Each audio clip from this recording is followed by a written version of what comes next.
मुझे तो कई बार शक होता था कि कहीं मम्मी का इनके साथ कोई चक्कर तो नहीं है, क्योंकि जब पापा नहीं होते तब भी ये आ जाते हैं। और कई बार तो जब मैं कॉलेज से वापस लौटती तो अंकल और मम्मी घर पर अकेले रहते थे। फिर मैंने सोचा कि हो सकता है कि यह मेरा वहम हो। ऐसे ही दिन गुजरते गए और एक दिन मेरा शक यकीन में बदल गया। हुआ यूं था कि मेरे पापा कंपनी के काम से कुछ दिन के लिए बाहर गए हुए थे। घर पर मैं और मम्मी थे। उसी समय एक रात की बात है। मैं अपने कमरे में सो रही थी। रात करीब 2 बजे मुझे जोर की पेशाब लगी और मेरी नींद खुल गई। मैं उठी और बाहर बाथरूम में जाकर पेशाब किया। बाथरूम में अपनी पेंटी पहनते हुए मैंने देखा कि टॉयलेट सीट के अंदर पानी में कुछ तैर रहा है। मैंने गौर से देखा तो वो एक गुब्बारा था।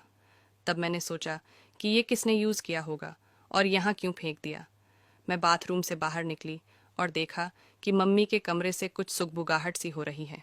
मैं बिल्कुल हल्के कदमों के साथ दरवाजे तक गई और चाबी के छेद से अंदर देखने लगी। अंदर जो नज़ारा मैंने देखा उसके बाद मेरे बदन के रोंगटे खड़े हो गए और सारे शरीर में जैसे करंट की लहर दौड़ गई थी। कमरे के अंदर मम्मी और रोहित अंकल बिल्कुल साफ थे। मम्मी घोड़ी बनी हुई थी। दोस्तों, मैंने अपनी मम्मी को मेरे पापा के बॉस से अपने ही घर में खुदाई करते देखा।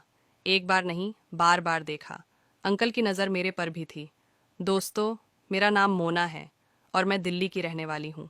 मेरी उम्र 20 वर्ष है। मैं एक सामान्य परिवार की लड़की हूँ। मैं अभी कॉलेज में अपनी पढ़ाई कर रही हूँ।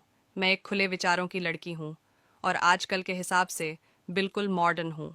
मैं अधिकतर टॉप स्कर्ट या जीन्स टॉप पहनती हूँ। दिमाग के मामले में मेरा दिमाग काफ़ी शातिर है और अपना काम निकलवाने के लिए मैं हर तरह के हथकंडे अपनाने से पीछे नहीं हटती। मैं अपने फिगर के बारे में बता दूं तो मेरा फिगर कमाल का है। मेरे ऐसे फिगर और फैशनेबल कपड़ों के कारण लोगों की नज़र मुझ पर टिकी रहती है। मेरे घर में मम्मी पापा और मैं हम 3 लोग ही रहते हैं। मैं अपने फैमिली में इकलौती बेटी हूँ। इकलौती होने के कारण घर में मुझे काफ़ी छूट मिली हुई है, जैसे कि मैं अपनी मर्जी के कपड़े पहन सकती हूँ, अपनी फ्रेंड्स के साथ बाहर जा सकती हूँ। मेरे पापा बहुत ही नॉर्मल और सीधे सादे इंसान हैं। पापा को अपने काम से फुर्सत नहीं रहती और मम्मी दिन भर घर पर रहती हैं। मेरे पापा एक बड़ी कंपनी में काम करते हैं और उनकी सैलरी भी काफ़ी अच्छी है। शुरू से ही मुझे महंगी चीज़ों का बड़ा शौक था, लेकिन मेरे पापा थोड़े कंजूस टाइप के हैं, जिसकी वजह से वो हमेशा पैसे देने में आनाकानी करते हैं। जब मैं स्कूल में थी तो तभी मेरा एक बॉयफ्रेंड बन गया। हालांकि बॉयफ्रेंड होने के बावजूद भी मैंने उसके साथ केवल 2 बार ही ठुकाई की थी, वो भी 2-2 मिनट की।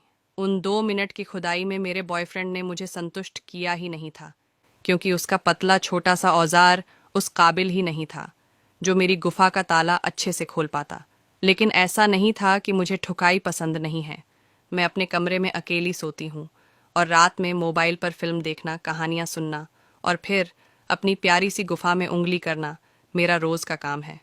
जब से मैं कॉलेज में आई मेरा कोई बॉयफ्रेंड नहीं था, लेकिन ऐसा नहीं था कि लड़के मुझे पसंद नहीं करते थे या लाइन नहीं मारते थे। बस ऐसा कोई नहीं मिला जो मुझे पसंद आए। मेरा बदन और चेहरा ऐसा है कि कोई भी मुझे मना नहीं कर सकता, लेकिन मैं इतनी आसानी से किसी को अपना बदन नहीं सौंपने वाली थी। फिर मेरे साथ एक ऐसी घटना हुई कि मेरी पूरी लाइफ ही बदल गई। मुझे कभी नहीं लगा था कि मेरे साथ ऐसा कुछ हो सकता था, लेकिन दोस्तों, मेरे अंदर का लालच कहे या कुछ और, मैंने ऐसा कुछ कर डाला जो शायद मुझे नहीं करना चाहिए था। आज मैं आप लोगों को इस चीट मी नाम स्टोरी में एक एक बात बताऊंगी कि मेरे साथ क्या हुआ और क्या मैंने सही किया या गलत। ये आप कहानी के कमेंट में बताइएगा। दोस्तों, घर में मेरे पापा बिल्कुल एक नॉर्मल इंसान हैं। ना ज़्यादा फैशन में रहना, ना ज़्यादा घूमना फिरना। वहीं उनके बिल्कुल उलट मेरी मम्मी बिल्कुल मेरी तरह फैशनेबल और मस्त टाइप की हैं। घर पर हमेशा फैशनेबल गाउन पहनना और बिल्कुल मेकअप में रहना। उन्हें भी मेरी तरह ही मनहगे सामानों का शौक रहता है। जब मैं स्कूल में थी तब मेरे पापा के ऑफिस में उनके नए बॉस आए थे। एक दिन पापा उन्हें घर पर खाने के लिए लेकर आए। वे मेरे पापा के उम्र के ही हैं, मतलब 50 वर्ष के करीब। उनका नाम रोहित है।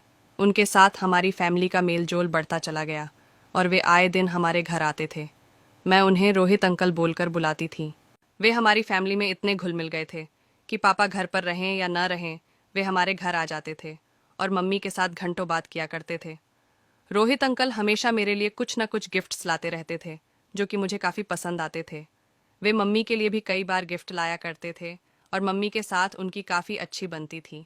धीरे धीरे समय आगे बढ़ता गया और मैं स्कूल से कॉलेज में आ गई। मैं अब एक जवान लड़की हो गई थी। इतने सालों तक तो मुझे रोहित अंकल अच्छे ही लगते थे, लेकिन अब मैं बड़ी हो गई थी और मुझे सही गलत का अच्छे से पता था।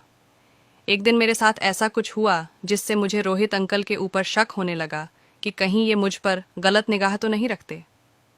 हुआ यूं था कि एक दिन दोपहर में मैं घर पर अकेली थी और मम्मी किसी काम से मार्केट गई हुई थी। मैं सामने वाले कमरे में सोफे पर बैठी हुई अपने कॉलेज का एक असाइनमेंट बना रही थी। क्योंकि मैं घर पर हमेशा एक हाफ लोअर और टी शर्ट पहनती हूँ, उसी प्रकार उस दिन भी वही पहनी हुई थी।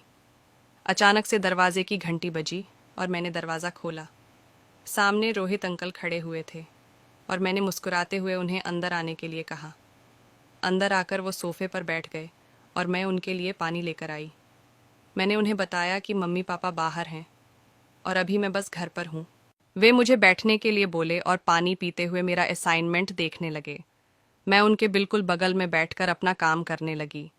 कुछ देर तक वे मेरा असाइनमेंट देखते रहे, फिर मेरी हेल्प करने के लिए अपना एक हाथ बढ़ाया। उन्हें अपनी हेल्प करते देख मुझे अच्छा लगा। उन्हें इस मामले में काफ़ी जानकारी थी। कुछ देर सब ऐसा ही चलता रहा और वे मेरी हेल्प करते रहे, लेकिन कुछ देर बाद मैंने गौर किया कि एक हाथ से वो मेरी मदद कर रहे थे और उनका दूसरा हाथ मेरी एक नाव पर था और वो अपनी उंगलियों से बहुत गंदे तरीके से मेरी नाव पर उंगलियां चला रहे थे। वे कुछ इस प्रकार से उंगली चला रहे थे जैसे वे मुझे गर्म कर रहे हों। मुझे बहुत गंदा लग रहा था, लेकिन मैं कुछ बोल नहीं रही थी। काफ़ी देर तक उन्होंने मेरी नावों को सहलाया। ये बिल्कुल भी नॉर्मल नहीं था, क्योंकि उसके द्वारा कभी ऐसा नहीं किया गया था। उनके छूने से ही पता चल रहा था कि उनकी मानसिकता सही नहीं थी। कुछ देर में काम खत्म हो गया और मैं वहां से हट गई। उस दिन के बाद से मैंने महसूस किया था कि वे जब भी हमारे घर आते तो मेरी तरफ बड़ी निगाह से देखते। कभी वे मेरे तने हुए संतरों को घूरते, कभी वे मेरी नाव और मेरे गोलों को देखते। इसके साथ ही वे मुझे छूने का मौका तलाश करते रहते। फिर एक दिन जब मेरा जन्मदिन था तो उन्हें पापा ने खाने के लिए बुलाया। वे आए और मेरे लिए बेहद ही महंगा मोबाइल फ़ोन लेकर आए। उस दिन जब मैंने केक काटा तो सभी ने तालियां बजाकर मुझे बधाई दी, लेकिन रोहित अंकल ने मुझे गिफ्ट दिया और मुझे अपने गले से लगा लिया। उनका मुझे गले लगाना मेरे लिए कोई आम बात नहीं थी, क्योंकि उन्होंने मेरी पीठ को कस कर दबा लिया था, जिससे मेरे संतरे उनके सीने से चिपक गए थे। इसके बाद उन्होंने मेरे गाल पर प्यार से पिया। देखने में तो सबको ऐसा लगा होगा जैसे एक पिता के उम्र के आदमी ने अपनी बेटी समझकर मुझे प्यार दिया था, लेकिन मैं जान गई थी कि उन्होंने मुझे किस निगाह से पिया था, क्योंकि उन्होंने मेरे गाल को पीने के साथ साथ अपनी जीभ से मेरे गाल को पी लिया था। उनकी इस हरकत को किसी ने गौर नहीं किया होगा, लेकिन मुझे सब महसूस हो गया था। इसके बाद कुछ दिन और मैंने उन्हें ऐसे आजमाया और मुझे साफ हो गया था कि उनकी नज़र मेरे ऊपर थी।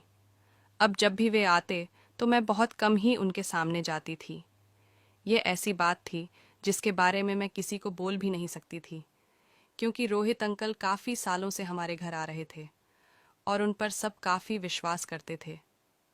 मैं कई बार अकेले में सोचती थी कि रोहित अंकल हमारी फैमिली के ऊपर इतना क्यों मेहरबान रहते हैं। हमेशा महंगे गिफ्ट लाना, पापा की इतनी मदद करना। मुझे तो कई बार शक होता था कि कहीं मम्मी का इनके साथ कोई चक्कर तो नहीं है, क्योंकि जब पापा नहीं होते तब भी ये आ जाते हैं। और कई बार तो जब मैं कॉलेज से वापस लौटती तो अंकल और मम्मी घर पर अकेले रहते थे। फिर मैंने सोचा कि हो सकता है कि यह मेरा वहम हो। ऐसे ही दिन गुजरते गए और एक दिन मेरा शक यकीन में बदल गया। हुआ यूं था कि मेरे पापा कंपनी के काम से कुछ दिन के लिए बाहर गए हुए थे। घर पर मैं और मम्मी थे। उसी समय एक रात की बात है, मैं अपने कमरे में सो रही थी। रात करीब 2 बजे मुझे ज़ोर की पेशाब लगी और मेरी नींद खुल गई। मैं उठी और बाहर बाथरूम में जाकर पेशाब किया। बाथरूम में अपनी पेंटी पहनते हुए मैंने देखा कि टॉयलेट सीट के अंदर पानी में कुछ तैर रहा है। मैंने गौर से देखा तो वो एक गुब्बारा था। तब मैंने सोचा कि ये किसने यूज़ किया होगा और यहाँ क्यों फेंक दिया। मैं बाथरूम से बाहर निकली और देखा कि मम्मी के कमरे से कुछ सुगबुगाहट सी हो रही है। मैं बिल्कुल हल्के कदमों के साथ दरवाजे तक गई और चाबी के छेद से अंदर देखने लगी। अंदर जो नज़ारा मैंने देखा, उसके बाद मेरे बदन के रोंगटे खड़े हो गए और सारे शरीर में जैसे करंट की लहर दौड़ गई थी। कमरे के अंदर मम्मी और रोहित अंकल बिल्कुल साफ थे। मम्मी घोड़ी बनी हुई थी और रोहित अंकल बुरी तरह से मम्मी को खोद रहे थे। उस दिन मेरा शक यकीन में बदल गया कि इन दोनों का चक्कर चल रहा है। इसलिए रोहित अंकल हमारे घर पर इतने मेहरबान रहते हैं। कुछ देर के लिए दरवाजे से हटने के बाद मैं फिर से अंदर देखने लगी। इस बार मैं गौर से सब देख रही थी। अंकल मम्मी को घोड़ी बनाए हुए थे और मम्मी को जोर जोर से खोद रहे थे। मम्मी भी खुदाई का बहुत मजा ले रही थी और उनका साथ दे रही थी। कुछ देर बाद अंकल ने अपना औजार बाहर निकाला और उनके औजार को देख मैं दंग रह गई। इतना बड़ा भी औजार होता है। उनका औजार 7 इंच का था और उन्होंने गुब्बारा लगाया हुआ था। मैं समझ गई कि टॉयलेट सीट पर जो मिला था ये इनका ही था और ये लोग काफी देर से खुदाई कर रहे हैं। इसके बाद अंकल ने मम्मी को अपनी गोद में उठा लिया और गोद में उछाल उछाल कर खुदाई करने लगे। काफी देर तक मैं ये सब देखती रही। जब वो दोनों झड़ गए और अंकल कपड़े पहनने लगे तो मैं जल्दी से भागकर अपने कमरे में चली आई। अगली सुबह मैं जब उठी तो मम्मी सो ही रही थीं। उनके कमरे का दरवाज़ा खुला हुआ था और मैं अंदर जाकर देखने लगी। मम्मी बिस्तर पर नाइटी पहने सो रही थीं और उनकी पेंटी नीचे फर्श पर पड़ी हुई थी। फर्श पर जगह जगह चिपचिपा पानी फैला हुआ था जो शायद अंकल का था। उसके बाद अगली रात भी मैंने उन दोनों को खुदाई करते हुए देखा और जितने दिन पापा नहीं थे उतने दिन अंकल रात में आते और मेरी मम्मी की खुदाई करते। मुझे सब पता चल गया था, लेकिन मैंने ये चीट मीनाम की बात किसी को नहीं बताई। अब तो जब कभी भी मैं अपने कॉलेज से जल्दी आ जाती तो अंकल मेरे घर पर मिलते और आए दिन मुझे टॉयलेट सीट पर गुब्बारा मिलता। मैं समझ जाती कि आज फिर अंकल ने मेरी मम्मी को खोदा है। अब दोस्तों, आप लोग सोच रहे होंगे कि ये तो बात थी अंकल और मम्मी की, लेकिन मेरा क्या हुआ? तो मैं बता दूं कि उन लोगों के बारे में पता चलने के बाद से मेरे मन में कुछ दिन गुस्सा था, लेकिन धीरे धीरे मेरा गुस्सा एक लालच में बदल गया। अब मुझे लगने लगा कि क्यों ना मैं अंकल का फ़ायदा उठाकर अपनी ज़िंदगी में मज़ा करूं। दोस्तों, अगली कहानी में आपको सुनाऊंगी कि किस तरह से मैंने अंकल को अपने जलवे दिखाकर अपनी इच्छाएं पूरी करवाई।